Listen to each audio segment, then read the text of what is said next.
Hello everyone, welcome back to the channel. Today we are diving into a major story that has caught the world's attention. China recently challenged a United States Navy ship in the South China Sea, a move that is stirring up serious tension and raising questions about Beijing's strategy and Washington's response. This was not just a random incident at sea. It represents a clash of global powers, one that could have long-lasting effects on the balance of power in the Indo-Pacific. The South China Sea is one of the most contested and strategically important waterways in the world. It is a hub of international trade, with trillions of dollars worth of goods passing through every year. On top of that, it is rich in resources like oil, gas, and fisheries. For years, China has been aggressively claiming almost the entire region as its own, building artificial islands, military bases, and deploying naval power. However, most of the world, including the United States, sees these claims as illegal. That's where the confrontation begins. When a U.S. Navy ship sails through the South China Sea, it is not simply cruising for the sake of it. These missions are called freedom of navigation operations. The United States wants to prove that international waters cannot be dominated by one country. Washington insists that all nations should be free to sail and fly in these areas without intimidation. So when China challenged a U.S. Navy vessel, it was not just about one ship. It was about global principles of freedom, law, and power. China's move was bold, but risky. By shadowing or attempting to block a U.S. ship, Beijing wanted to send a clear message that it considers these waters its own backyard. Yet the problem is that international law does not support that claim. The United Nations Convention on the Law of the Sea rejects China's sweeping claims, and a 2016 tribunal ruling went directly against Beijing. Still, China has chosen to ignore that ruling and continue expanding its presence. Challenging the U.S. Navy only exposes the weaknesses of China's position. The United States Navy is not just another fleet. It is the most powerful navy on Earth, with decades of operational experience and unmatched global reach. American warships are built for endurance, advanced technology, and combat readiness. China has been expanding its navy rapidly, but it still lacks the same level of global experience. By confronting a U.S. ship, China risks embarrassing itself if tensions escalate. One miscalculation could trigger a dangerous encounter that Beijing may not be fully prepared to handle. This incident is also a reminder of the broader strategic rivalry between the United States and China. Washington sees China's rise as a direct challenge to the existing world order. Beijing, on the other hand, views American naval operations as attempts to contain its influence. The South China Sea has become the front line of this rivalry. Every time a U.S. ship sails through the region, it demonstrates Washington's refusal to bow to Beijing's claims. Every time China tries to push back, it exposes the fragile balance between assertion and escalation. What makes this even more significant is the international reaction. Countries in Southeast Asia are watching closely. Nations like the Philippines, Vietnam, and Malaysia also have claims in the South China Sea and often find themselves bullied by China. When the U.S. Navy pushes back against Beijing, these smaller nations gain confidence. They see America as a counterweight to China's growing power. But when China directly challenges the U.S., it risks alienating even more neighbors who might rally closer to Washington. Another layer to this story is the message it sends to American allies worldwide. Japan, South Korea, and Australia are closely aligned with Washington in the Pacific. If the U.S. were to back down in the face of Chinese pressure, it would send a signal of weakness.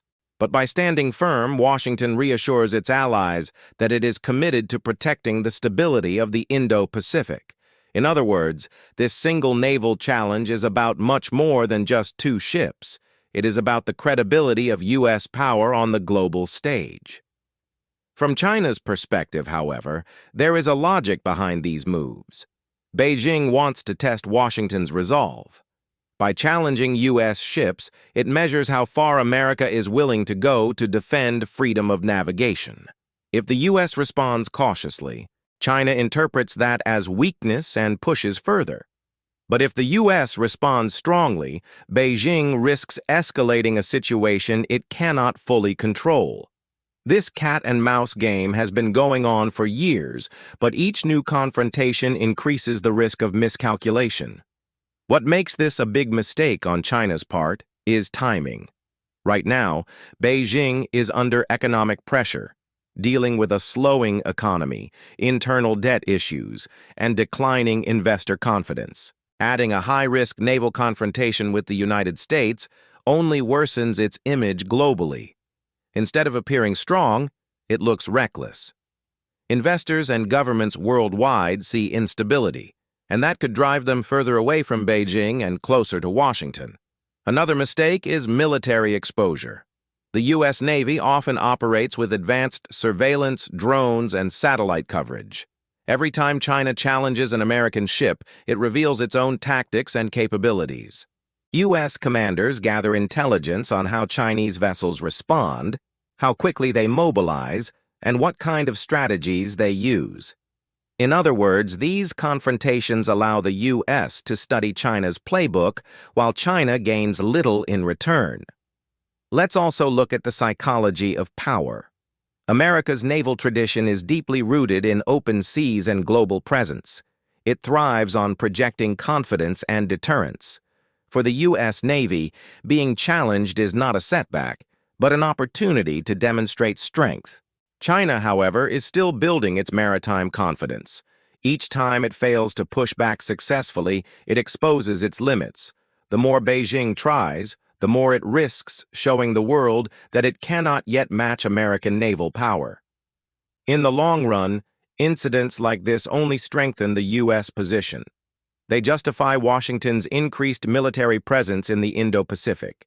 They give the Pentagon more reasons to expand partnerships, conduct joint exercises, and deploy advanced systems like submarines, carrier groups, and stealth aircraft.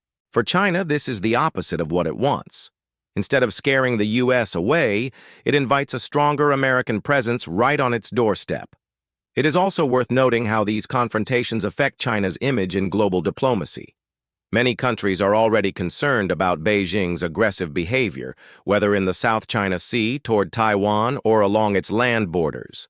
By directly challenging a U.S. Navy ship, China risks looking like the aggressor, while the U.S. appears to be the defender of international law. That framing matters, especially in international organizations and alliances.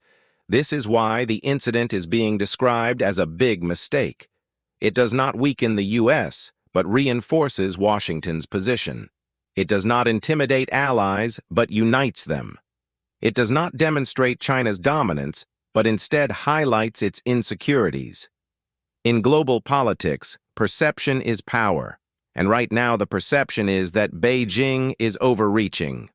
The bottom line is simple.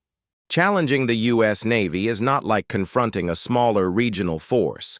It is poking at the most powerful military machine in history, one that has decades of proven success in every corner of the globe.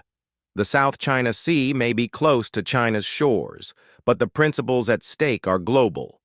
And every time China makes this mistake, it strengthens the very opposition it is trying to weaken.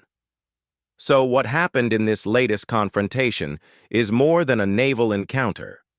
It is part of a bigger story about power, law, and credibility. China wanted to project strength, but instead exposed its vulnerabilities. The United States walked away more confident, its allies more assured, and the world more aware of Beijing's aggressive gamble. And in the long run, that is a mistake China may come to regret.